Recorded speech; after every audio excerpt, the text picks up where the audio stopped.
Hi అండి, అందరికీ నమస్కారం. దైవం మానుష రూపేణ అన్నారు కదండి.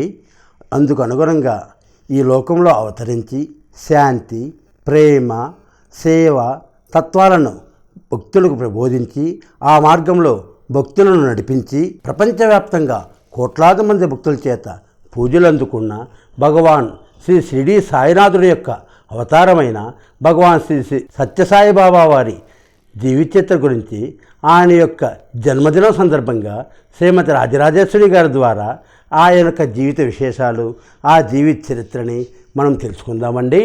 ఓం శ్రీ సాయిరామ్. ఎస్ఆర్ క్రియేషన్స్ ప్రేక్షకులకు నమస్కారం. సాయీశ్వరాయ విద్మహే సత్యదేవాయ ధీమహి తన్న సర్వ ప్రచోదయాత్. నవంబర్ 23 భగవాన్ శ్రీ సత్యసాయి బాబా జన్మదినం. పుట్టపర్తి అనే మారుమూల గ్రామంలో, ఆంధ్రప్రదేశ్లో ఒక చిన్న మారుమూల గ్రామంలో 1926 నవంబర్ 23వ తేదీన భగవాన్ శ్రీ సత్యసాయి బాబా వారు వెంకమరాజు, ఈశ్వరాంబ దంపతులకు జన్మించారు. అందరికీ ఆయన జీవిత విశేషాలు చాలామందికి తెలుసు, మనం వివరంగా చెప్పుకోవాల్సిన అవసరం లేదు. పుట్టపర్తి అనే మారుమూల గ్రామంలో ఆయన జన్మించారు. షిరిడీ సాయిబాబా దగ్గర శారదమ్మ గారని ఉండేవారు. ఆయన్ని పెద్దబొట్టు అంటారు. తర్వాత సత్యసాయిబాబా వారు పెద్దబొట్టు అని పిలిచేవారు. ఆ శారదమ్మ గారికి షిరిడీ సాయిబాబా చెప్తారు, నేను 8 సంవత్సరాల తర్వాత నేను ఆంధ్రదేశంలో జన్మిస్తాను, నన్ను సత్య అని పిలుస్తారు అని చెప్పి షిరిడీ సాయిబాబా చెప్పారని పెద్దబొట్టు గారు చెప్పారు. అది గ్రంథస్థం అయింది కూడా. చెప్పినట్టుగానే 1926లో భగవాన్ శ్రీ సత్యసాయి బాబా వారు జన్మించటము, ఆయన 14వ ఏట 1940లో తన అవతార ప్రకటన చేయడం. అవతార ప్రకటన అంటే తను ఎందుకు ఈ భూమి మీదకు వచ్చారు. మనకి భగవద్గీతలో కృష్ణ పరమాత్మ చెప్తారు, యదా యదా హి ధర్మస్య గ్లానిర్భవతి భారత అభ్యుర్ధానం అధర్మస్య తదాత్మానం సృజామ్యహం పరిత్రాణాయ సాధూనాం వినాశాయ చ దుష్కృతాం ధర్మ సంస్థాపనార్థాయ సంభవామి యుగే యుగే. అయితే ధర్మ సంస్థాపన చేయటం కోసం పరమాత్మ ఎన్నో అవతారాలు తను తీసుకుంటూ ఉంటాడు. ఇప్పుడు ఈ యుగావతారిగా సత్యసాయి బాబా వారు పుట్టపర్తిలో అవతరించడం జరిగింది. ఆయన ఎన్నో నిదర్శనాలు చూపించారు. ఆయన గురించి ఒక 5 నిమిషాల్లో చెప్పడం అనేది చందమామని అద్దంలో చూపించేటంత సాహసం. సాధ్యమైనంత వరకు తెలుసుకుందాం. ఆయన ఎన్నో ప్రజోపయోగ కార్యక్రమాలు చేశారు. ఆయన భగవంతుడా అంటే భగవంతుడే. ఎందుకు భగవంతుడు? బాబా ఎందుకు భగవంతుడు? సత్యసాయి బాబా వారు ఎందుకు దేవుడు అనాలి? ఆపన్నులను ఆర్తరక్షకుడు. ఎంతోమంది తమ జీవితానుభవాల్లో చెప్తూ వచ్చారు, మమ్మల్ని బాబా ఆ రకంగా ఆదుకున్నారు, ఈ రకంగా ఆదుకున్నారు అని. ప్రత్యేకించి గోదావరి జిల్లాల్లో రాజమండ్రికి భగవాన్ బాబా వారికి చాలా దగ్గర అభిమానం ఉంది ఆయనకు. ఎన్నోసార్లు ఆయన దర్శించారు, రాజమండ్రి రావడం జరిగింది. గోదావరి జిల్లాల అదృష్టం అది. అలాగే బాబా కొన్ని దేశాలు వెళ్ళారు కూడా. విచిత్రం ఏంటంటే ఎంతోమంది ఎన్నో దేశాల వారు వస్తుంటారు. ఈరోజు 130 దేశాలలో 2000 సత్యసాయి సేవా సంస్థలు పనిచేస్తున్నాయి. 130 దేశాల్లో పనిచేస్తున్నాయి. ఆ దేశాల వారు వచ్చి, చైనా కావచ్చు, రష్యా కావచ్చు, ఇలా ఎన్నో దేశాల వారు వస్తారు. వచ్చి స్వామి ఎప్పుడు కూడా ఏ భాషలోని, ఆంగ్లంలో కానీ మరొక భాషలో కానీ మాట్లాడడం, చక్కటి తెలుగులో మాట్లాడతారు బాబావారు. కానీ ఈయన మాట్లాడేది వారికి అర్థమవుతోంది, వారికి మాట్లాడేది ఈయనకి తెలుస్తుంది. మరి భగవంతుడు కాకపోతే ఏంటి? తర్వాత ఆయన చెప్పింది సత్య, ధర్మ, శాంతి, ప్రేమ. అవి మాత్రమే ఆయన చెప్పిన మంత్రోపాసన. Help ever, hurt never. ఎవరిని బాధించకండి, సాధ్యమైనంత సేవ చెయ్యండి. ప్రార్థించే పెదవుల కంటే సేవ చేసే చేతులు మిన్న. చాలామంది దీన్ని తప్పుదోవ పట్టిస్తారు. ప్రార్థించే పెదవుల కంటే సేవ చేసే చేతులు మిన్నా అని భగవాన్ బాబావారు చెప్పారని పూజలు మానేయమని కాదు దాని అర్థం. ప్రార్థన దేనికి చేస్తాము? ఎంతసేపు నా కుటుంబం బాగుండాలి, నా వాళ్ళు బాగుండాలి, నేను బాగుండాలని ప్రార్థన చేస్తాం. అటువంటి ప్రార్థన వద్దన్నారు ఆయన. సేవ చేయమని చెప్పారు. అలాగే సత్యసాయి సేవా సంస్థలు చేసే సేవ అనిర్వచనీయం, అపూర్వం. దానికి ఇలా ఉంటుంది అని చెప్పడానికి ఉండదు. ఎటువంటి సేవ కావాలంటే, ఎప్పుడు ఎక్కడ ఎటువంటి సేవ కావాలంటే అక్కడ సత్యసాయి సేవా సంస్థలు ముందుంటాయి. ఒక చిన్న ఉదాహరణ చెప్తా. ఈ మధ్య విజయవాడలో వరదలు వచ్చినప్పుడు అక్కడికి రాష్ట్రం నలుమూలల నుంచి అగ్నిమాపక కేంద్రాలు వచ్చాయి ఆ ఇళ్లలో పేరుకున్న బురద చెత్త అంతా తీయడానికి. ఒక గృహస్థు మన మాధ్యమంలో చెప్తున్నారు, మీడియాలో చెప్తున్నారు, ఒక ఆయన చూశాను నేను. ఎంతోమంది వేరే వేరే వారు ఈ పని చేయడానికి వచ్చి 1500 నుంచి 2000 అడిగారట ఒక్కొక్క ఇంటికి. పుట్టపర్తి నుంచి వచ్చిన అగ్నిమాపక కేంద్రం వారికి బిస్కెట్టు టీ ఇస్తే కూడా తీసుకోలేదట. ఆయన కళ్ళనీళ్ళ పర్యంతమై చెప్పాడు, దయచేసి మా తృప్తి కోసం తీసుకోండి అంటే స్వీకరించారు, మాకు ప్రభుత్వం ఇస్తుంది, మీ దగ్గర నుంచి మేమేమీ తీసుకోమని చెప్పారు. ఇంత నిస్వార్థ సేవ చేస్తాయి సత్యసాయి సేవా సంస్థలు. స్వామి ఎన్నో మహిమలు చూపించారని చెప్తారు. అవి మహిమలు కాదు, ఆయన స్వభావ సిద్ధంగా ప్రవర్తించింది మనకి మహిమగా కనిపిస్తోంది. ఆయన ఎన్నో మిరకిల్స్ చేశారని, అలా చేశారని, విగ్రహాలు సృష్టించారని, గొలుసులు ఇచ్చారని, ఉంగరాలు ఇచ్చారు, మనకు అవి ఏమీ అవసరం లేదు. మనము ఆయన చెప్పిన మాట చేయడం చాలు. సేవ, ఆయన చెప్పింది సేవ. ఆయన అందరినీ ప్రేమ స్వరూపులారా అని పిలుస్తారు, బంగారు అని పిలుస్తారు. ఆయన ఎవరిని కోప్పడినట్టు కానీ, ఎవరిని దండించినట్టు కానీ ఎక్కడా ఆయన 84 సంవత్సరాలు ఎక్కడ అటువంటి దాఖలా ఉండదు. 130 దేశాల నుంచి ఎంతోమంది వచ్చి పుట్టపర్తిలో వచ్చి అక్కడ కూర్చుని ధ్యానం చేసుకుంటారు. మన వాళ్ళకి తెలిసిన దానికంటే విదేశీయులకి ఎక్కువ తెలుసుకుంటున్నారు. వారు కోరికలతో రారు, అందువలన ఎక్కువ తెలుసుకుంటున్నారు. వస్తారు, చక్కటి పైజమా లాల్చీ కొనుక్కుంటారు, వేసుకొని అక్కడ ధ్యానంలో కూర్చుంటారు. భజన అయిపోయిన తర్వాత నిశ్శబ్దంగా లేచి వెళ్ళిపోతారు, లేకపోతే ధ్యానంలో కూర్చుంటారు. ఆడవారు నిండుగా చక్కటి వస్త్రధారణతో కనిపిస్తారు. నీరు లేని రాయలసీమ ప్రాంతాల్లో కొన్ని 100 గ్రామాలకు మంచినీళ్ళు అందివ్వడం జరిగింది. విద్య, మహిళలకు, బాలికలకు విద్యను అందించటం, అనంతపురంలో కళాశాలను స్థాపించి ఉచిత విద్యను అందించటం, బాలురు బాలికలు వీరందరూ కూడా చక్కగా చదువుకోవడానికి. సత్యసాయి విద్యా విహార్లో చదువుకునే పిల్లలది ఒక బ్రాండ్. అందులో చదువుకున్న పిల్లలు ఇంతవరకు ఆయన స్థాపించిన కళాశాలలో కానీ, పాఠశాలల్లో కానీ ఈ రోజు వరకు కూడా ఎక్కడ హత్యలు కానీ, ఆత్మహత్యలు కానీ ఇలాంటివి ఎటువంటివి జరగవు. పిల్లలకు ఉన్నతమైన విద్య, ఉన్నతమైన నైతిక విలువలు, ఉత్తమమైన లక్ష్య సాధనతో పిల్లలను తీర్చిదిద్దడం జరుగుతుంది.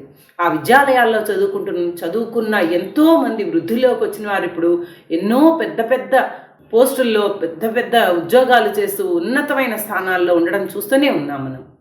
అలాగే మనందరికీ బాగా తెలిసిన వ్యక్తులు ఎందరో స్వామి భక్తులుగా ఉన్నారు. అంజలీదేవి, ఆవిడ షిరిడి సాయి పత్తి సాయి దివ్య కథ సీరియల్ కూడా తీశారు. ఆవిడ ఈటీవీలో ప్రముఖంగా వచ్చింది ఆ రోజుల్లో.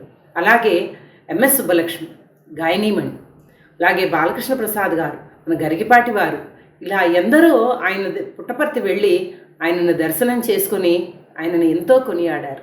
అలాగే మిసైల్ మ్యాన్, ప్రపంచవ్యాప్తంగా ఆయనంటే మిసైల్ మ్యాన్ అని చెప్పుకునే అబ్దుల్ కలాం వచ్చి ఆయన స్వామి పాదాల చెంత కూర్చుని ఆయన ఆశీస్సులు పొందారు. ఇలా ఎందరో మహానుభావులు, మనందరికీ తెలిసిన ఎంతోమంది మహానుభావులు స్వామికి శిష్యరికం చేశారు, స్వామి భక్తులైనారు. ఆయన ఎంతోమందికి ఎన్నో సలహాలు ఇచ్చారు. స్వామి ఎంతోమందికి తమ కష్ట సమయాల్లో స్వామిని తలుచుకుంటే చాలు ఆయన ఏదో ఒక రూపంలో ఆయన వచ్చి వారిని రక్షించడం జరుగుతూ ఉండేవి. మామూలుగానే అందరితోనూ తిరుగుతూనే, బాలుడిలాగే అందరితోనూ తిరుగుతూ కూడా, అందరితోనూ ఉంటూ కూడా తను ఎంతోమందికి ఎన్నో రకాల వారికి ఎన్నో విధాల సహాయపడుతూ వచ్చారు స్వామి. 130 దేశాల్లో 2000 సమితులు, సత్యసాయి సేవా సమితులు పనిచేస్తున్నాయి. ఈ సత్యసాయి సేవాదళ్ ఎన్నో రకాల సేవా కార్యక్రమాలు చేస్తారు. మనందరికీ బాగా తెలిసి 2013 ఆ ప్రాంతంలో వచ్చిన కేదార్నాథ్ ఆ వరదల్లో సత్యసాయి సేవాదళ్ వారు అందించిన సహాయం అద్భుతం. నిన్నగాక మన విజయవాడలో సంభవించిన వరదల్లో ఆ పరిస్థితుల్లో ఎక్కడెక్కడ నిండో సత్యసాయి సేవాదళ సభ్యులు వెళ్ళి వారి సేవలను అందించారు. ఎటువంటి పరిస్థితుల్లో అయినా కానీ పుష్కరాలు, ప్రత్యేకించి ఎక్కడ పుష్కరాలు అయినప్పటికీ కూడా సత్యసాయి సేవాదళ సభ్యులు ఉండి అక్కడ క్రమశిక్షణతో అందరికీ ఎటువంటి ఇబ్బంది లేకుండా చూసుకోవడం, వారందరికీ అన్నపానాలకి ఎక్కడా ఇబ్బంది లేకుండా చూడటం, ఇలాంటి సహాయ సహకారాలన్నీ కూడా సత్యసాయి సేవాదళ వారు అందిస్తారు. స్వామి సేవకి ఎంతో ప్రాముఖ్యత ఇస్తారు. సేవ చేయమంటారు. ఎందుకంటే సేవ చేస్తే అహంకారం నశిస్తుంది. ఎందుకు అహంకారం నశిస్తుంది అంటే, సేవ ఎవరికి చేస్తాము? మనకంటే ఆ అవసరంలో ఉన్న వాళ్ళకి మనం సేవ చేస్తాం. అందుకని మనకెంత అహంకారం ఉన్నప్పటికీ కూడా, నేను అంతటి వాడిని అనే అహంకారం ఉన్నప్పటికీ కూడా సేవ చేసేటప్పుడు అవన్నీ నిర్మూలన జరుగుతుంది. జరిగి భక్తి భావనలు పెంపొందుతాయి. అందుకని స్వామి ప్రేమ స్వరూపులారా అని పిలుస్తారు. ఆయన ఒక్కడే ఎంతోమందికి సహాయం చేశారు. ఎన్నో విధాల సహాయం చేశారు. మాట సాయం కావచ్చు, ధైర్యం కావచ్చు, వస్తువు సృష్టించి ఇవ్వడం కావచ్చు, ఇక్కడున్నది అక్కడ, అక్కడున్నది ఇక్కడ, అలాగా ప్రతి సృష్టి చేయడం కావచ్చు. ఇలా ఎన్నో చేసి స్వామి ఎన్నో మహిమలు చూపించారు. మహిమలు మాత్రమే కాదు, మహిమల దగ్గర ఆగిపోకుండా ఆయన తత్వాన్ని చూసినట్లయితే అద్భుతమైన, చాలా భగవద్ అవతారం అని చెప్పి స్పష్టంగా తెలుస్తుంది. స్వామి చాలామందికి విభూతులు సృష్టించి ఇచ్చారు. అలాగే స్వామి ఎటువంటి పరిస్థితులు ఎందుకు వస్తాయి అంటే, ఎవరికైనా మనం అనుకుంటాం వీళ్ళకి ఇలా ఎందుకు జరిగింది అనుకుంటాం. అది ఎలా ఎందుకు జరిగింది అనేది స్వామి తెలియచేస్తూ ఉంటారు. పూర్వ జన్మలో మనం చేసిన కర్మల వలన ఇప్పుడు ఎటువంటి బాధలు అనుభవిస్తామో స్వామి చక్కగా స్పష్టంగా చెప్తారు. మరి సేవ చేయాలంటే ఎలా? ఇప్పుడు అన్ని ప్రాంతాల్లో సత్యసాయి సేవాదళ్ చాలా క్రియాశీలకంగా ఉన్నది. మనకు దగ్గరలో ఉన్న సమితిని మనం వెళ్ళి అడిగినట్లయితే అందులో సభ్యత్వాన్ని తీసుకోవచ్చు. దీనికి ఎటువంటి రుసుములు చెల్లించిన అవసరం లేదు. పుట్టపర్తి వెళ్ళి రావడానికి మాత్రమే ఖర్చు అవుతుంది. పుట్టపర్తిలో హుండీ అనేదే ఉండదు. దేనికి ఏమీ మనం ఖర్చు పెట్టనవసరం లేదు. 5 పైసలు కూడా ఖర్చు పెట్టకుండా పరమానందాన్ని పొందగలిగిన ఏకైక సంస్థ సత్యసాయి సేవా సంస్థ అని గర్వంగా చెప్పగలం. ఎక్కడెక్కడి నుంచో డాక్టర్లు వచ్చి అక్కడ పుట్టపర్తిలో సేవ చేస్తారు. పాయకానాలు కడగడం దగ్గర నుంచి, బాత్రూములు కడగడం దగ్గర నుంచి అటువంటి సేవలు కూడా చేస్తారు. అలాగే అక్కడ పుట్టపర్తిలో చాలా పెద్ద హాస్పిటల్ ఉంది, ఆసుపత్రి, సూపర్ స్పెషాలిటీ హాస్పిటల్ ఉంది. ఉచితంగా వైద్యం జరుగుతోంది అక్కడ. అనంతపురంలో పెద్ద కాలేజ్ ఉంది. మీర్పూర్లో సంగీత కళాశాల ఉంది. ఇలాగే ఎన్నో రకాలుగా స్వామి ఎంతోమందికి సహాయం చేసి విద్య, వైద్యం, మంచినీరు, భోజనం ఇవన్నీ ఉచితంగా ఇస్తున్న కల్పతరువు స్వామి. స్వామి గురించి తెలుసుకోవాలి అంటే తపోవనం అనే పుస్తకం చదవచ్చు. ఎన్నో పుస్తకాలు ఉన్నాయి. అలాగే సనాతన సారథి, విదేశీ భాషల్లో కూడా ప్రచురితమవుతున్న సనాతన సారథి చదవచ్చు. ప్రతి నెల వస్తుంది. 3 సంవత్సరాలు నిండిన లేదా 4 సంవత్సరాల పిల్లలను బాల వికాస్లో వారిని చేర్చవచ్చు. 14-15 సంవత్సరాలు వచ్చేంత వరకు కూడా బాల వికాస్లో వారికి చక్కని తర్ఫీదు ఇస్తారు. మన సంప్రదాయాలు, మన పురాణాలు అన్నీ నేర్పిస్తారు. అందులో చక్కటి వ్యక్తిత్వం, ఉన్నతమైన విలువలు, ఉత్తమమైన ఆలోచనలతో తీర్చిదిద్దుతారు. బాల వికాస్లో చేర్చవచ్చు. సత్యసాయి సేవాదళలో చేరినట్లయితే ఎంతోమందికి మనకు తోచిన సహాయం చేయవచ్చు. ఈ రకంగా సత్యసాయి సేవాదళ్ ఎన్నో విధాలుగా ప్రజలకు సహాయం చేస్తున్నది. ఎటువంటి ఖర్చు లేకుండా అమితమైన ఆనందాన్ని మనము సొంతం చేసుకోవచ్చు. 23వ తారీఖు, నవంబర్ 23వ తారీఖు ప్రతి సంవత్సరము స్వామికి జన్మదినం జరుపుతారు. సత్యం, శివం, సుందరం. హైదరాబాదులో శివం ఉన్నది. అది శివలింగాకారంలో ఉంటుంది. శివం స్వామి తన హృదయం అని చెప్తారు శివంని. అలాగే సత్యం, సుందరం ఇవి ఇటు చెన్నైలోను, ముంబైలోనూ ఉన్నాయి కేంద్రాలు. ఇవి ప్రముఖమైన కేంద్రాలు. ఇవి స్వామి స్థాపించిన కేంద్రాలు. ఇవి వీటి కింద ఈ సత్యసాయి సేవా సంస్థలన్నీ పనిచేస్తున్నాయి. ప్రపంచవ్యాప్తంగా ఆయన అభిమానులు ఉన్నారు, ఆయన భక్తులు ఉన్నారు.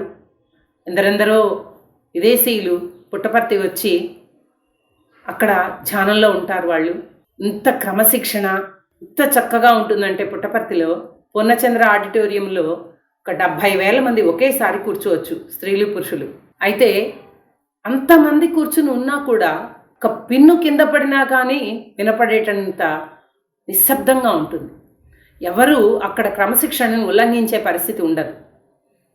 చెప్పులు విడిచే ప్రాంతం దగ్గర నుంచి భోజనాలయం వరకు కూడా ఎక్కడ చూసినా క్రమశిక్షణ అనేది చాలా అద్భుతంగా కనిపిస్తూ ఉంటుంది. తెల్లవారుజామున 5 గంటలకు నగర సంకీర్తనతో ప్రారంభం అవుతుంది. 7 గంటలకి వేద పఠనం ఉంటుంది. తర్వాత దర్శనం ఉంటుంది. ఇప్పుడు ప్రస్తుతం సమాధి దర్శనం. మళ్ళా సాయంత్రం 5 గంటలకు వేద పఠనం ఉంటుంది. చక్కని కంఠంతో సత్యసాయి విద్యా సంస్థల విద్యార్థులు చదివే వేదం వినడం చాలా అద్భుతమైన అనుభవం. అది ఆ ప్రశాంత వాతావరణంలో, దాని పేరే ప్రశాంతి నిలయం, అక్కడ ప్రశాంతమైన వాతావరణంలో మనసు ఎంతో ఆనందాన్ని పొందుతుంది. ప్రతి ఒక్కరూ కూడా జీవితంలో ఒక్కసారైనా పుట్టపర్తి వెళ్ళి దర్శనం చేసుకోవడం చాలా ఉత్తమమైన విషయం. అక్కడ మ్యూజియం చూడవచ్చు, చిత్రావతి నది చూడవచ్చు. చాలా అద్భుతమైన ప్రాంతం ఇదంతా కూడా. సత్యమ్మ గుడి అని ఉంటుంది, సత్యభామ గుడి. దానిని సత్యమ్మ గుడిగా ఇప్పుడు వ్యవహరిస్తున్నారు, గ్రామదేవత అక్కడ. ఇలాగా పుట్టపర్తిలో చూడవలసినవి ఎన్నో ఉన్నాయి. దగ్గరలోనే కదిరి లక్ష్మీనరసింహస్వామి గుడి కూడా ఉంటుంది. ఇవన్నీ కూడా పుట్టపర్తికి దగ్గరలో ఉంటాయి. సాధ్యమైనప్పుడు వెళ్ళి దర్శనం చేసుకుని రావచ్చు. అందరికీ కూడా సత్యసాయి బాబా, భగవాన్ శ్రీ సత్యసాయి బాబా 99వ జన్మదిన శుభాకాంక్షలతో ఓం శ్రీ సాయిరామ్. లోకా సమస్త సుఖినో భవంతు. చూశారు కదా ఆ పురుషోత్తముని యొక్క, ఆ భగవాన్ శ్రీ సత్యసాయిబాబా యొక్క జీవిత విశేషాలని. ఇలాంటి లేటెస్ట్ వీడియోస్ కోసం మా ఛానల్ను లైక్ చేయండి, షేర్ చేయండి, సబ్స్క్రైబ్ చేసి మమ్మల్ని కొంచెం ఆశీర్వదించండి. మీరు ఇలా చేయటం వలన ఇలాంటి మంచి మంచి వీడియోస్ మరింత మందికి రీచ్ అయ్యే అవకాశం ఉంటుంది. ఓం నమో సాయిదేవ, జై సత్యదేవ.